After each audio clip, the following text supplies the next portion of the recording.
My name is Heather Manus, and I'm a registered nurse. I was trained as a nurse, but I was born as a healer. And the difference between that, in my opinion, is the understanding of the human spirit. What is spirit? Well, the Latin word is spiritus, which means to breathe. I'm going to tell you a little story.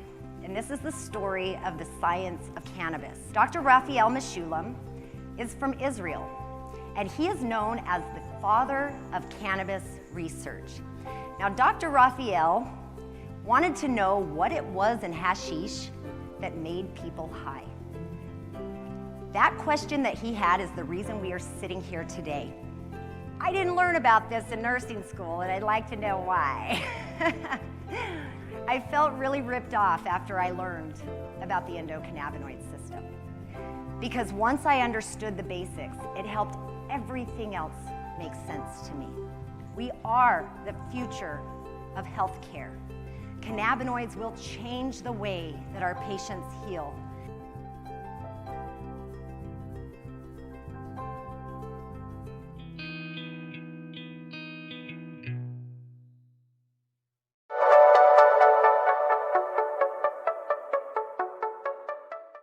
My name is Heather Manus, and I'm a registered nurse. I was trained as a nurse, but I was born as a healer. And the difference between that, in my opinion, is the understanding of the human spirit. And so you'll be hearing several things about the spirit today, and I wanted to clear that up before we even got started. What is spirit? When we talk about, from holistic nursing perspectives, what is the spirit part of mind-body-spirit medicine? So, as Chris said, we inhale, and a bunch of chemical reactions and exchanges occur as we take in oxygen and we exhale out CO2. But interestingly enough, plants are very similar to us, right? We coexist. We cannot exist necessarily without one another, because plants inhale the CO2 and they exhale oxygen. So when I think of the spirit, I go back to the root word. What is spirit? Well, the Latin word is spiritus, which means to breathe. So let's all take one more deep breath because we have arrived. And unify and exhale. This is so exciting. Thank you for being here. So Pablo Amaringo is a shamanic artist, and he says that every tree, every plant has a spirit. People may say that a plant has no mind, but I tell them that a plant is alive and conscious. A plant may not talk, but is a spirit in it that is conscious, that sees everything, which is the soul of that plant, its essence, what makes it alive. We know as healthcare providers and nurses, the ABCs, right? Airway, breathing, circulation. We know that if a patient, whether they are new entering the world being born, or they are struggling for those last breaths as they're on hospice, we know that life depends on breath. I'd like to just discuss, because we're here talking about a plant today and the science behind that and the chemical reactions. But I want to take us, my goal is to give us all a little bit of background, because we have some amazing experts speaking over the next 2 days that will go into some great detail. And I'm a storyteller. I'm from New Mexico, and I've been trained by Hispanic curanderas and Native American healers. And in the Native American culture, we tell stories. It's an oral history that's given. So this leads me to ethnobotany, which is the study of relationships between plants and people.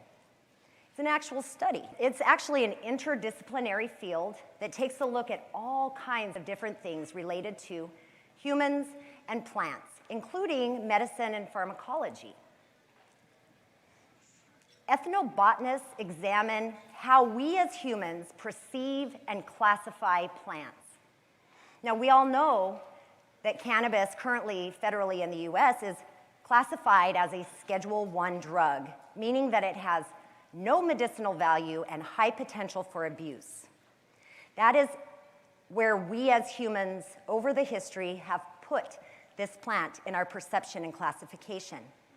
Ethnobotanists also look at what do we do as humans to plants. So if you are a gardener and you're trying to make sure that all the weeds are out, you're going to eradicate plants. If you're a farmer and you're wanting to cultivate plants, you will do something of that nature. We also have the GMO situation where we are doing things scientifically to plants.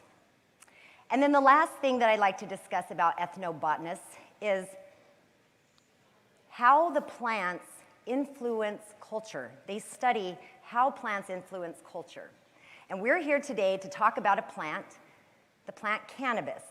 And I want you to think for just a moment, how does this plant influence us and our culture? As nurses, how are we influenced? As patients, how are we influenced? And when we talk about plants, it's really interesting because we can cruise around. We're here in San Diego. There are a plethora of beautiful plants here. And we think of some of these plants as just common.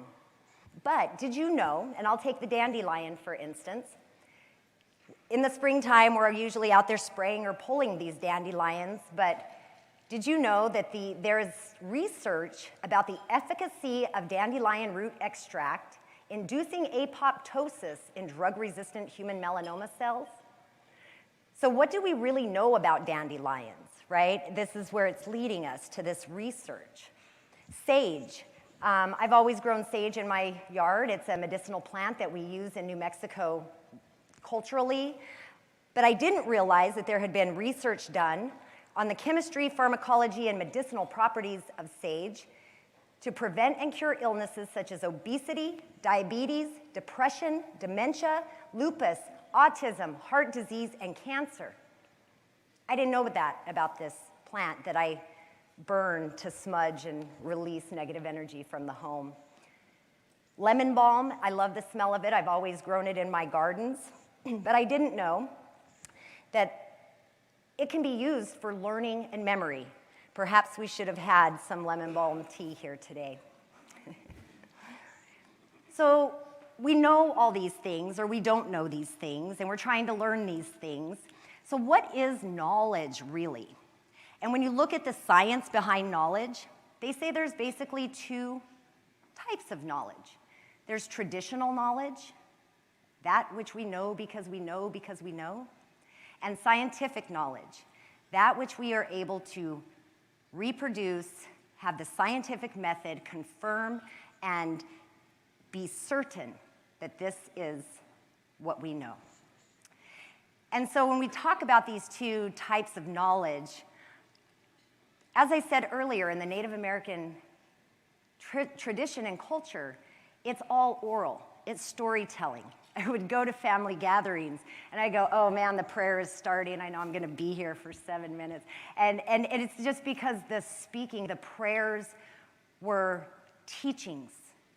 They were lessons, because that's how they passed their knowledge down. They didn't write anything down. A healer would take someone and teach them who was younger and move that knowledge along. Scientific knowledge we all know because we work from evidence-based practice as healthcare providers. So what does this all mean? As we look at this healthcare comparison between traditional healthcare, which is your shaman, your healers, your medicine men and women, your bushmen and women, your holders of traditional knowledge, it's a little bit different than what we do now as biomedical healthcare, which is science-based, scientific method, evidence-based, clean, sterile, and in many times lacking in efficacy. Although the science is amazing and our technology has advanced medicine, I think it's important to remember some of these things that have been lost because they're not written down. And why do I say that? It's because of this. Ethnobotany and pharmaceutical development have gone hand in hand forever. We have aspirin because of willow bark. We have heart medications because of foxglove flowers.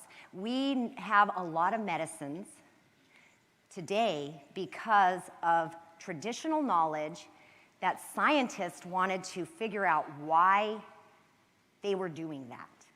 Why are the shamans using that herb? Let's pull it apart and see what's working. Find that, that component.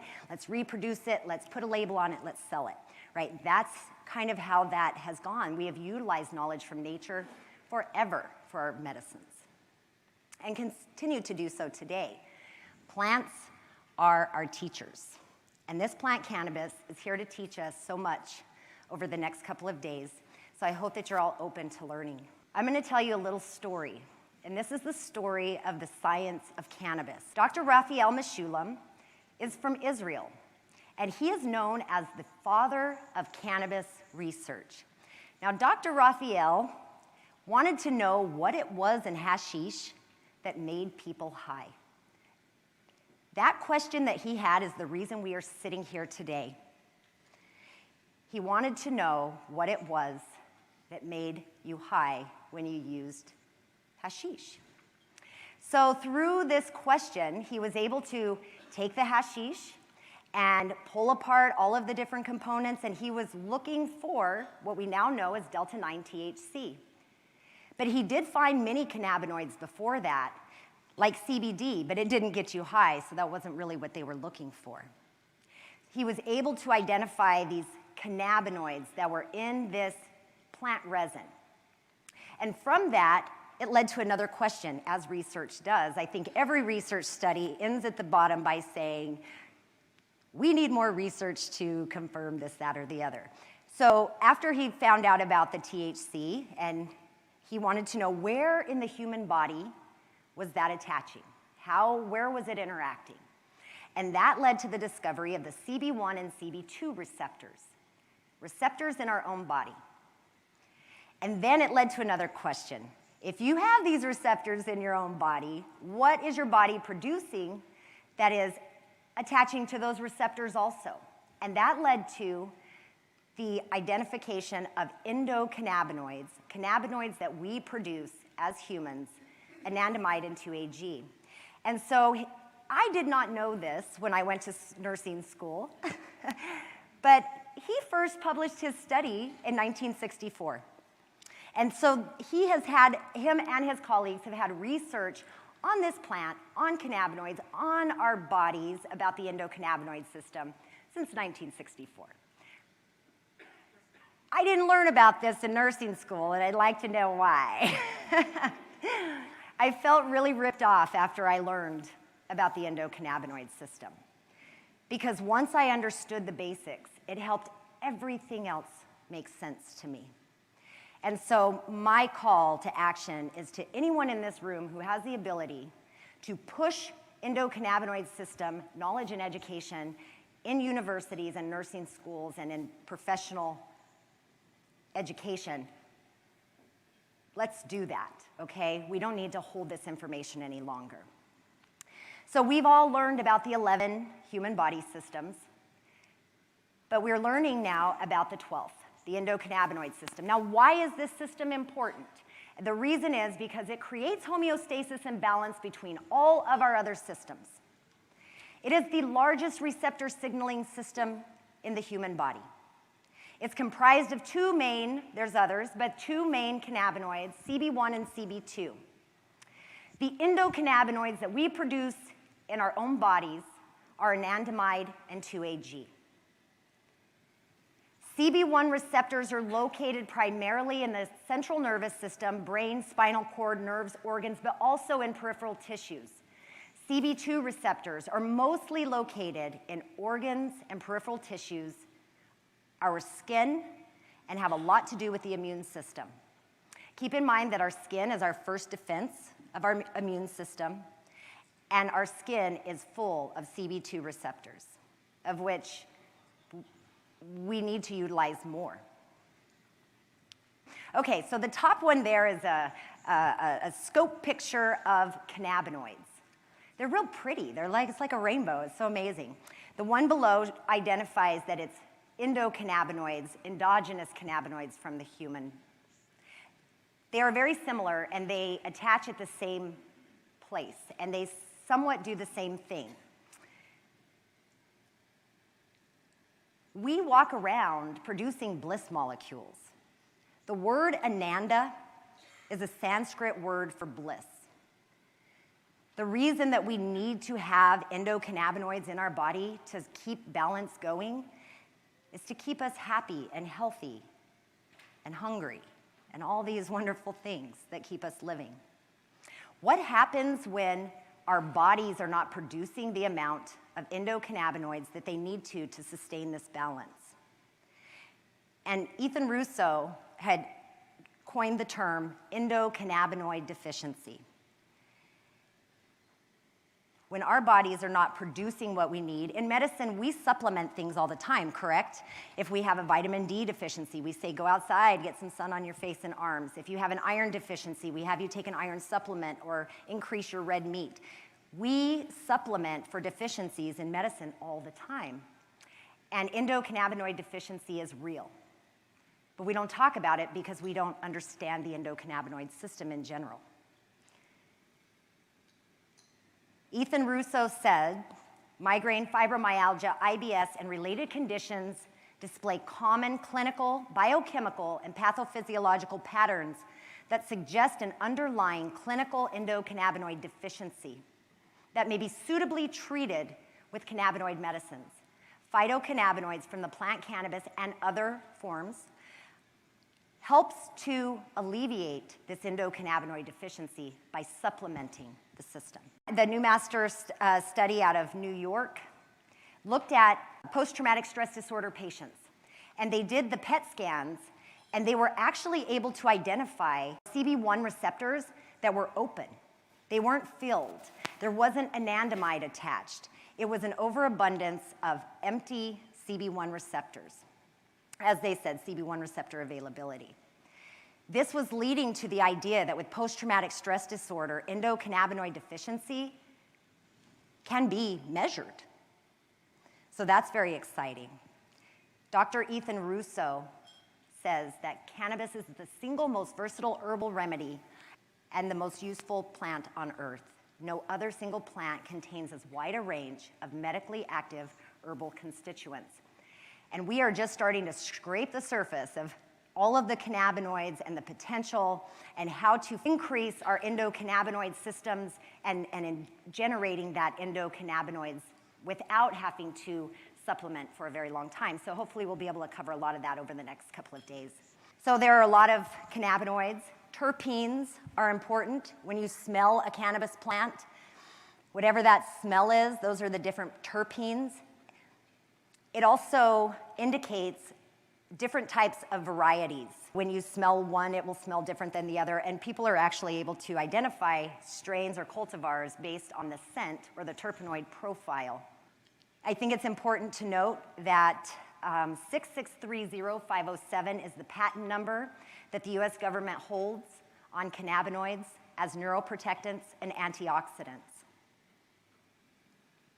All of us here who are medical professionals know that antioxidants and neuroprotectants, that equals preventative medicine. So these cannabinoids are essential to health. It's also interesting to note that over the last 70 years of having prohibition and not having cannabinoids as part of our lives, that we've seen a huge increase in cancer, autoimmune disorders, and neurodegenerative diseases. Think about it. Cannabis and cannabinoids are essential to health. Science is catching up. There are different methods of administration for this plant. You don't have to smoke it to get high, and that's not necessarily what we're doing here, although inhalation is a method. Just like an inhaler or a vaporizer, flowers or concentrates can be inhaled. It activates CB1 and CB2 receptors. I will not be going into detail on routes of administration because you'll get that from another speaker later. Oral and sublingual methods. I will note that oral methods are truly the only way that you can over-consume cannabis. Once you've eaten it and it's in, you're metabolizing it. And cannabinoids are metabolized in your liver. And in response to cannabinoids in your liver, you produce a metabolite called 11-hydroxy-THC. Now, 11-hydroxy-THC metabolite is highly psychoactive. So if someone eats too many chocolates and they're going on what I call a magic carpet ride, hang on and just try to enjoy it, it's not as fun, and they typically won't ever use an oral method again. Because what they experience is dysphoria. And I want to talk a little bit about euphoria versus dysphoria. Euphoria is good. Euphoria means that you're well, that you're happy, that you're feeling good. As nurses, we're trying to help our patients feel better. So don't get caught up on, does it get you high, is it euphoric? The medications that we give our patients every single day have a psychoactive effect, many of them. We just don't pay attention to it as much. And we're more focused on this plant. Dysphoria is like this when you overeat or you overdrink alcohol or you do something that creates this very not well feeling. So cannabis is very balanced, and you can get both sides depending on how you use it. Transdermal administration is amazing. It penetrates through the skin into the bloodstream and is able to circulate through the system that way on a continuous basis. We bypass, transdermal can also be your suppositories, either rectal or vaginal suppositories and transdermal gels. Topical administration is an interesting one. When you put cannabis lotions or salves on, to our knowledge, the only receptors that we're really activating are the CB2 receptors. It doesn't penetrate through the skin to enter the bloodstream, so I had some truck drivers that they had constant back pain, and they were not able to use cannabinoid products, but they could use the topicals to help with the back pain because it didn't enter the bloodstream. It's non-psychoactive when you use cannabinoids on the skin. So let's bridge this wellness gap of holistic nursing, the physical, the emotional, the intellectual, and the spiritual, emotional, physical. I got them all. There we go. Now that we understand about the endocannabinoid system, we are learning that a lot of these alternative therapies, that's what they're working on. They're acting at the endocannabinoid system level. There is research regarding acupuncture and movement and other Eastern medicine therapies that activate, support, and enrich the endocannabinoid system. Aromatherapy is another way to stimulate the endocannabinoid system. The olfactory sense is the only sense that's not attached to the nervous system. That's why when you smell something, it goes straight to the brain and you remember things, right? You smell the roses, they remind you of your grandmother, or the cookies, and they remind you of Aunt Sue. Aromas are very important, and when we have sick patients, the use of aromatherapy can be a very simple, non-invasive way to help them feel better. A lot of the plants and essential oils that we would use have terpenes in them that are also found in the cannabis plant. And so we know that those terpenes are doing something to help support our systems and balance us. Laughter therapy. Laughter boosts the immune system and helps the body fight off disease, cancer cells, as well as viral, bacterial, and other infections. Being happy is the best cure for all diseases. So laughter really is the best medicine. So we want to take a holistic approach to the endocannabinoid system and supporting it. This book by Dr. Bleshing, he'll be here speaking this afternoon. I would encourage every nurse to purchase this particular book. The moment that I read this book, I actually won it in an auction. I didn't even realize it was signed till like a week later and went, oh wow, this is cool. And I started reading it and I went, this is the textbook for nurses. And so I told all my nursing friends, get this book, it's amazing, it's our Bible. So I encourage people to engage in this book because it is such a great learning tool for us. So I do want to quickly and briefly touch on nursing applications and documentation. It's important when you're working with a patient to document this in their medical records. Did you hear me? It's okay, we have to document it. I wouldn't have even been able to do this if I wouldn't have had a patient who insisted that his cannabis was documented on his medical record. So when I got him and I see cannabis, I went, what? And I did a whole lot of assessment on him about cannabis, and I learned a ton. So making sure that we document these things. Their legal status, if you're in a medical-only state, take a Xerox copy of their medical card, put it in their file, make sure you have it. Safe access. Ask them, do you have safe access? Where do you prefer to, we ask who's your preferred pharmacy. Why couldn't we engage and ask, where are you getting your medicine? Why are you using cannabis? For what diagnoses or symptoms, acute, chronic, why are you using it? Methods of administration, it's important to know which methods they're using. And then asking them, what are the benefits and the adverse reactions that you're finding from using this? And it's okay, we as nurses are here to assess and document. And our patients want to talk about this. They're just waiting for somebody that has the ears to hear them and they don't feel the judgment. So to review all of this, we have discussed ethnobotany pharmacology, endocannabinoid system basics, the endocannabinoids and phytocannabinoids, endocannabinoid deficiency, methods of administration, and holistic nursing approach and applications. These are my references. I am so grateful that each and every one of you are here. My heart is so full because the magic that is going to be occurring over the next 2 days of us acquiring all this information, me included, I can't wait to hear the speakers. We are going to take this knowledge and our newfound passion and our energy, and we are going to be able to make a change. We are the future of healthcare. Cannabinoids will change the way that our patients heal. And if we have cannabinoids in our nursing boxes, we can help our patients a whole lot more than we have been in the past. Thank you so very much for being here. Enjoy the conference, and I hope to chat with you all during the networking. Thank you.